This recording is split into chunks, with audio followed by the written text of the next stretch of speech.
नमस्कार दोस्तों। झारखंड की जनता ने अपना जनादेश सुना दिया है। राज्य में एक बार फिर जेएमएम कांग्रेस के गठबंधन वाली सरकार की बनने जा रही है। यानी कि मौजूदा स्थिति की बात करें तो हेमंत सोरेन राज्य में एक बार फिर मुख्यमंत्री बनने जा रहे हैं। इसी चुनाव के नतीजों को खुद सीएम सोरेन ने अपना सबसे कठिन चुनाव बताया है।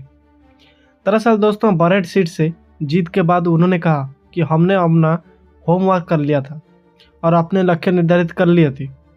हम जानते थे कि ये बहुत कठिन मुकाबला होने वाला है, इसीलिए हम अपनी टीम के साथ ज़मीन पर काम करने के लिए निकल पड़े थे। ये बेहतरीन टीम वर्क था और हमने ये मैसेज दिया जो देना चाहते थे।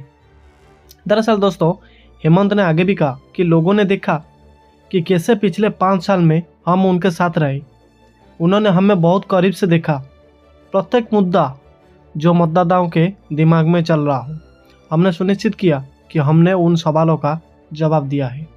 हमने उन चीज़ों पर ध्यान केंद्रित किया जो भाजपा गलत कर रही थी और इसी बात पर जोर दिया कि हम क्या सही कर रहे हैं। दरअसल दोस्तों, आपको बताना चाहूँगा कि इन 5 वर्षों की जो जेएमएम सरकार के बीच कुछ महीने हेमंत सोरेन ने जेल में भी बिताए हैं।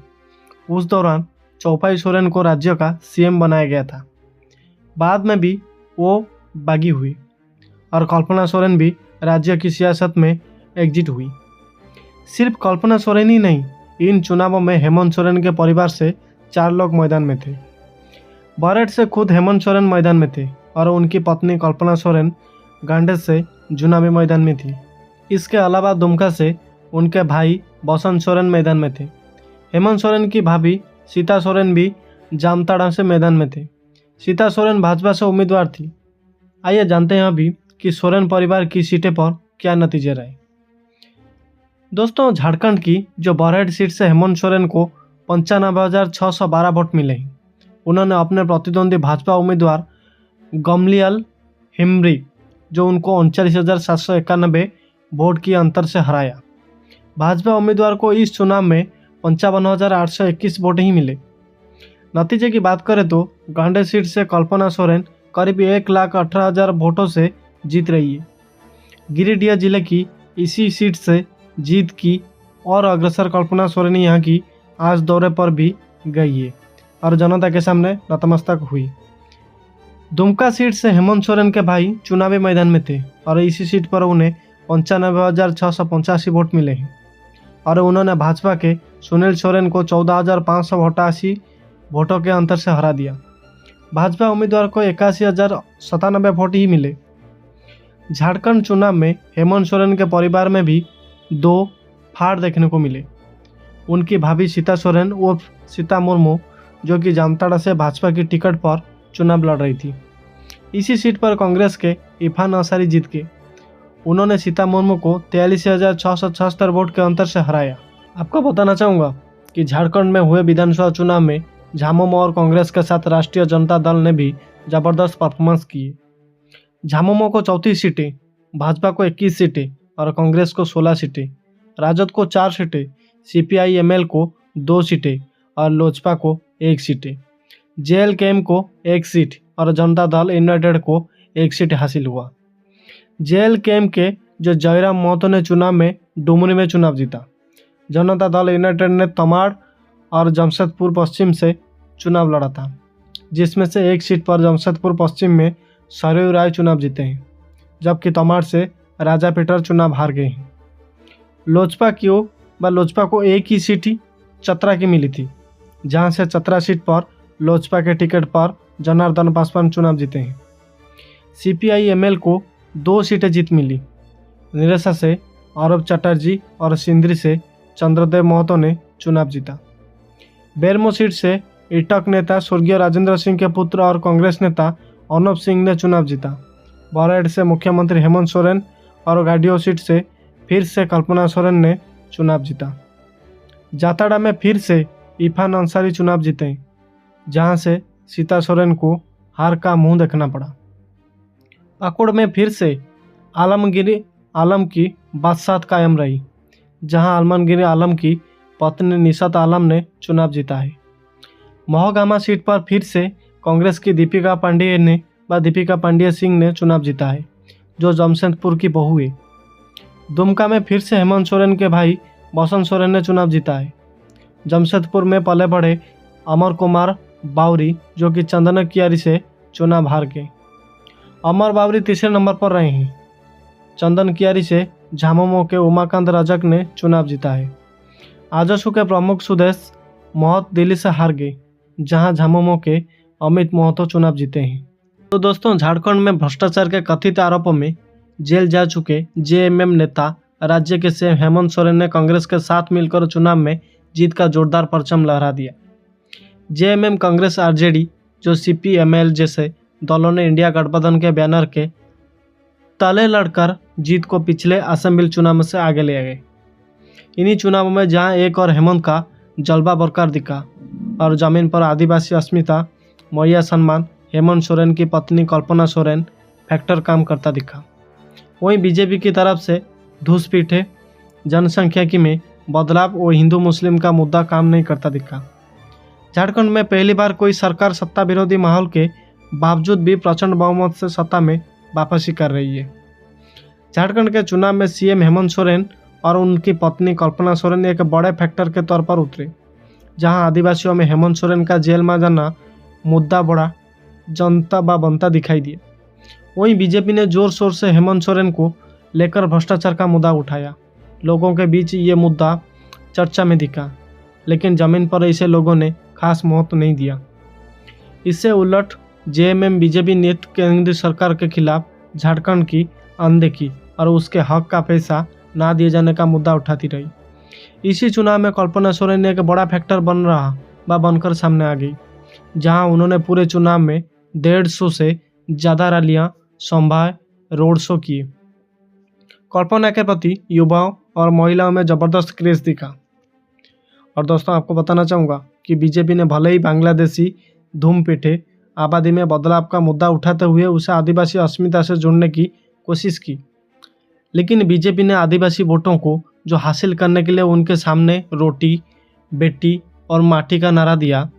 बीजेपी ने संथाल परगना इलाके में कहा था कि बांग्लादेशी घुसपैठ के जरिए कहा था कि घुसपैठिए उनकी रोटी यानी रोजगार, उनकी बेटियों से शादी कर बेटी और उनकी ज़मीन यानी माटी छीन रहे हैं, लेकिन आदिवासियों ने उनके इस नैरेटिव का नकार दिया। हालांकि बीजेपी ने कोल्हन के टाइगर कहे जाने वाले संथाल नेता चंपई सोरेन और सीता सोरेन को अपने खेम में लाकर आदिवासियों को एक संदेश देने की पूरी कोशिश की थी, लेकिन बीजेपी की जो रघुवर दास सरकार के समय में आदिवासियों से जुड़े कानून को लेकर आदिवासी तबके में मौजूद डर और आशंका ने इन्हें बीजेपी पर भरोसा करने से कहीं नहीं रुका। वहीं बीजेपी ने संथाल परगना को अलग करने का सिगुफा भी छोड़ा, जिसे आदिवासी तबके ने नकार दिया। आदिवासियों द्वारा बीजेपी को नकारे जाने का असर था कि आदिवासी बहुल कोल्हन के संथाल दोनों ही इलाकों में बीजेपी को करारी हार देखनी पड़ी।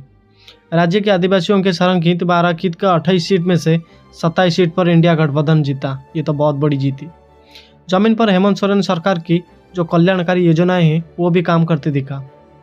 इंडिया गठबंधन की कामयाबी की कहानी में मौर्य सम्मान का बड़ा योगदान रहा, जिसके 3 किस्तें पहले रिलीज हो चुकी थी, जबकि चौथी किस्त चुनाव के दौरान पहुंची। जेएमएम ने कहा कि अगर दोबारा सरकार आती है तो 1000 प्रति महीने की राशि को 2500 किया जाएगा।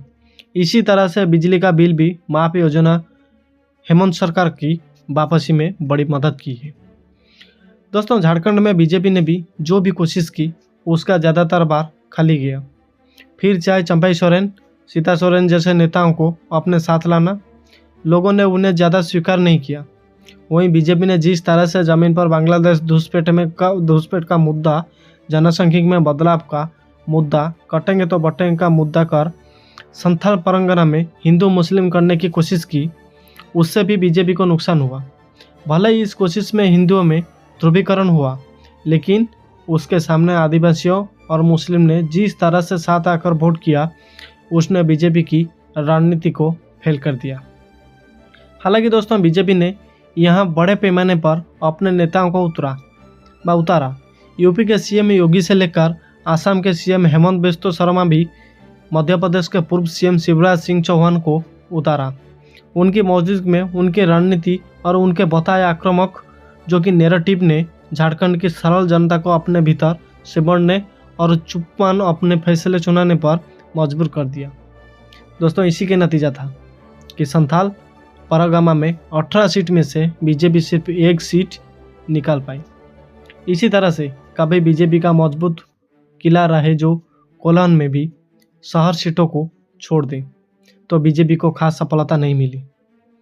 इसी चुनाव में जिस तरह से कांग्रेस में आपसी जो गुटबाजी दिख रही थी, चुनाव से एन पहले प्रदेशाध्यक्ष का बदलाव होना, जिसे कई विपरीत हालातों के बावजूद भी जेएमएम इंडिया गठबंधन के पक्ष में बने माहौल ने कांग्रेस को अपना पिछला प्रदर्शन बनाए रखने में मदद की। कांग्रेस ने पिछली बार 16 सीटें जीती थी, इसी बार भी वो 16 सीट निकालने में कामयाब रही। हालांकि दोस्तों, कई सीट पर कांग्रेस के स्थानीय विधायकों के खिलाफ माहौल दिखा, जिसके चलते उसे झरिया, जमशेदपुर वेस्ट जैसी कुछ सीटें गंवानी पड़ी, लेकिन कांग्रेस ने उनकी भरपाई दूसरी सीट में निकाल कर ली।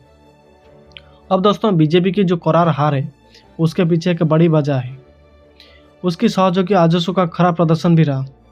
आजसू के इस निराशाजनक प्रदर्शन की एक बड़ी वजह बना जो 30 साल का युवा चेहरा जयराम महतो, जिसने आजसू का core vote bank vote bank में ऐसी सेंधमारी की।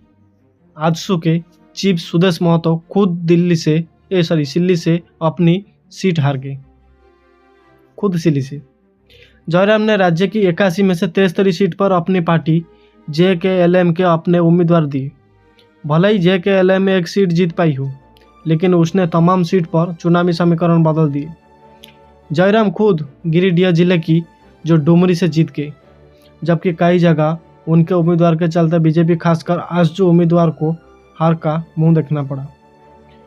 वहीं बोकारो की चंदन कियारी सीट पर बीजेपी उम्मीदवार को JKML के उम्मीदवार के चलते तीसरे स्थान पर जाना पड़ा। भले ही दोस्तों अपने राज्य बिहार में आरजेडी खास प्रदर्शन ना कर पाई हो, लेकिन झारखंड के इन नतीजे में एक अहम किरदार उसका भी रहा, जहां उसने राज्य की लड़ने वाली 6 सीट में से 4 सीट पर अपनी जीत दर्ज की। आरजेडी ने बिहार से लगते झारखंड के जिलों में अपना बेहतरीन प्रदर्शन किया। आरजेडी ने देवघर, गोड्डा, बहरामपुर और हुसैनाबाद में बेहतरीन प्रदर्शन किया।